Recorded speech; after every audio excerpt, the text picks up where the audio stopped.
From Wish TV and the All Indiana Podcast Network, this is the News 8 Daily 8 Podcast, a Wish TV News 8 update. Hi, this is Hannah Mordeau, and this is your News 8 Daily for Tuesday, April 9th, the day after the total solar eclipse. And the weather, fantastic yesterday. It really held out. We had beautiful sunshine, a perfect view in the path of totality. So you know what? We're going to have more clouds, but that's okay. We're going to have a chance of rain today, but that's okay. Temps still stay in the 70s. And you know what? We had clear skies for the solar eclipse. Purdue heads home without the championship title this morning. The team posting overnight, heck of a season, just one win short. The Boilermakers ran into a buzzsaw in UConn. Purdue's All-American Zach Edey led all scorers with 37 points, but the Boilers could only hit one three-pointer after a season in which they were one of the country's best behind the arc. UConn's 75-60 victory wraps up a truly dominant back-to-back run in which the Huskies won every game by double digits. Sports Director Anthony Calhoun and Sports 8 anchor Andrew Chernoff talked to the players overnight in Glendale, Arizona. Yeah, thanks a lot, Anthony Calhoun, alongside here with Andrew Chernoff. And what a tough and just difficult night last night for the Purdue basketball team. The Connecticut Huskies, they win back-to-back national titles, and they're 6th overall in school history. And coming into last night's game, you talked to the players, even the folks who are just watching this game, college basketball fans. UConn was favored to win this game, and Purdue knew they were going to have their hands full against a very good UConn team. Yeah, Matt Painter warned about this. He had rarely seen a team force mistakes and take advantage of those mistakes as well as UConn did, and that's what UConn did last night, AC. And again, just what UConn's been able to do. 12 straight NCAA tournament wins by 13 or more points. It's domination right now. So the Boilermaker season comes to an end with a difficult loss last night here in the championship game. We had a chance to catch up with the players after the game, and no doubt pretty emotional locker room after that tough loss to the Huskies. When you play against a team like UConn, like that, you got to be perfect for 40 minutes, and there were some stretches where I wasn't perfect, and that came back to bite us. And then the end of the game, like you kind of reflect on all the mistakes that you made in the game and what you could have done better. We bought in, we trusted one another, we worked harder than you guys would ever know, and how difficult what we just did was. It's not easy to fail at something you work so much at, and come back and do it again and make it even further and get a whole group of people and a university and a community around you and to support you. I have all the respect in the world for all the guys in here, the coaches in here. I know I'm going to be gone. I know a couple other players are going to be gone, but the culture here at Purdue is going to carry on forever. Coach Payne, great, amazing coach, legendary coach, all the other guys in here.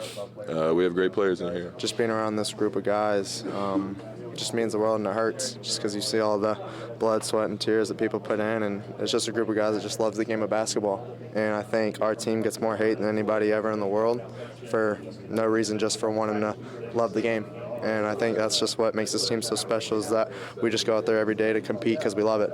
We didn't care if Zach took 25, 28 shots to get 30, 35 points. This whole game plan was like no Smith, no Lawyer, no Gillis, no Jones.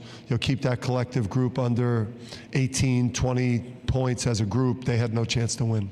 Andrew, as difficult as this loss was last night for Purdue against UConn, these guys for the Boilermakers, they got to leave their heads up high, because what an incredible season for Matt Painter and his basketball team. 34-5 overall, championship game appearance here for the first time in 55 years, won the Big Ten regular season title outright for the second year in a row. I mean, and the future, despite losing Zach Edey, is still so bright for this basketball team. Those 34 wins, this was a historic season. Those 34 wins, the most in a single season in program history. So you can truly say this was a historic season. And you ask every guy in that locker room, like we did last night, the bar has been set, and this team will learn from this experience going forward. Purdue's home court hosted fans during the title tilt, even with the game nearly 2,000 miles away. News 8's Garrett Berquist was at Mackey Arena with students watching the season's final minutes together. Some 12,000 students packed Mackey Arena in hopes of seeing Purdue win its first ever NCAA tournament title. Those students now will have to wait another year. By tip-off, students already packed Mackey Arena. We loved it. I mean, we love the atmosphere here, being around the fans, just the school spirit. It's not like anything else. Yeah, being in Mackey just makes the game so much better to watch. I don't know. Being around people, the fans, the cheering and the dancing. The raucous atmosphere continued through much of the evening. The students were unfazed when UConn went into the half with a narrow lead. It's been neck and neck, but we're bringing home the natty. We got this! We're second half team! We love! As the Huskies pulled away, the din slowly subsided, though the students held on to the bitter end. And although the season didn't end the way the students hoped it would, they say it was worth it. A little upset, but I'm grateful that we made it this far. I don't know, it's still processing really. It just ended. Yeah. UConn was 5-0 going into this game at championship games. I watched the game before. They were fantastic. So to see Purdue do so well, I'm happy. The first time I found out about Purdue when I was at home was when we lost to a 16th seed. So it's nice to be able to get to a final and to see everything and to see everybody so happy, even when we got into the final itself. University in Europe is not the same as in America. I really like how proud people are of their college here. And I'm really glad I had the chance to experience getting to the national championship. And yeah, as I said, we're really proud of our players regardless. And a lot of the students we talked to, including Martina and Winkler, tell me they already have their season tickets for next season. At Mackey Arena, I'm Garrett Bergquist for Wish TV, wishtv.com, or follow us on Facebook for updates. Hundreds of thousands of people came to central Indiana to experience the total solar eclipse. Now they're headed home, and that means the airport will be extra busy. News 8's Brittany Noble went there this morning. Well, one of the busiest travel times for the airport today is already over, but there is still a lot happening here. You can take a look behind me at the checkpoint, and you can see just how many people are really here. Airport officials say they expect 18,000 people to fly out of Indianapolis today, and it's especially busy now. The airport had high traffic earlier this morning. They're also expected to have more traffic between 2 and 5 o'clock p.m. Not long ago, I ran into a couple from China who said they flew to Indianapolis to do some research on the eclipse. Here's what they had to say as they headed home. Have you experienced a lot of travelers here in the airport? Yes, it's very crowded, and all the planes coming in to Indiana and out of Indiana, they are all very crowded. Overall, airport traffic is expected to be about 40% higher than a typical Tuesday at the airport. This means that you should plan ahead. The TSA suggests that you arrive here about 2 hours earlier. And once you get here, have all your stuff together once you get to checkpoint. That way the line can move more quickly. I'm Brittany Noble, reporting for Wish TV, wishtv.com, or follow us on Facebook for updates. Today, the stories of the total solar eclipse over central Indiana are eclipsing conversation. The Indianapolis Motor Speedway was at the center of the action, with around 50,000 people packed in the grandstands and on the track to watch the once-in-a-lifetime moment. People and animals experienced the total eclipse together at the Indianapolis Zoo. The zoo posted a video on social media. In it, you can see and hear the crowds react to the moment of totality.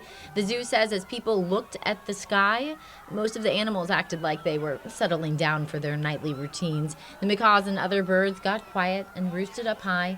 Zoo staff says the cheetahs paced at the highest point of their field, and the warthogs huddled near the back gate. The eclipse carries extra memories for one couple that watched it from Connor Prairie. Justin Bowen and Kimberly Deedon are now engaged. Daybreak's Colin Bailey met the couple shortly after the proposal. His pictures showed the eclipse glasses that Bowen modified to say, "Will you marry me?"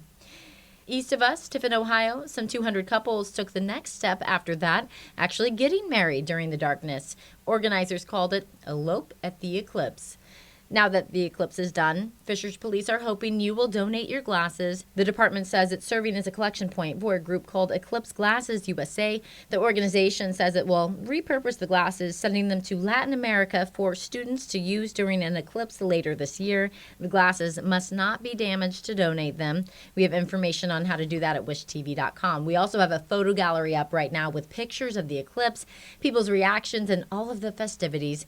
In your Vote 2024, today is the first day you can vote in the May primary. News 8's Hernan Gutierrez is at the City County building downtown in Indianapolis with what people should know. Early voting just started here at the City County building. Polls opened at 8. It's the only place you can cast your ballot until April 27th. After that, you can cast your ballot, if you live in Marion County, of course, at any of the county's 9 polling locations across Marion County. There are local, state, and federal primaries on the ballot this May. You can still cast your vote in the presidential primary, but we already know it will be a rematch of the 2020 election, with President Joe Biden and former President Donald Trump being their party's picks. The big races in Indiana include the Republican race for governor with 6 candidates and the race for Indiana's 5th congressional district. That's where 8 candidates are challenging Republican incumbent Victoria Spartz. Most counties will only offer 1 early voting location. So if you take your phone out, you scan that QR code on the screen, it'll take you to the As Seen On section of our website, wishtv.com. There we'll have resources on how to find your polling locations and also how to check if you're still registered to vote. Your last chance to cast a ballot in this primary is on primary day, May 7th. Happening today, a workout challenge in honor of fallen IMPD officer Breanne Leith. It's the 4th year for the memorial workout. It's a 2-mile run, 77 push-ups, 77 sit-ups, and 77 squats. It's broken up into 7 sets of 11, and the reps add up to 231. That was Officer Leith's unit number.